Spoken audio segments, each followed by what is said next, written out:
March in Southern California. The gulls who flock to these beaches have only one thing on their mind: finding a mate.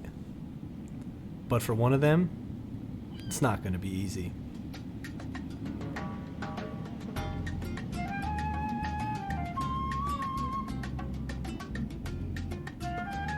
Whoa, somebody's out of place here.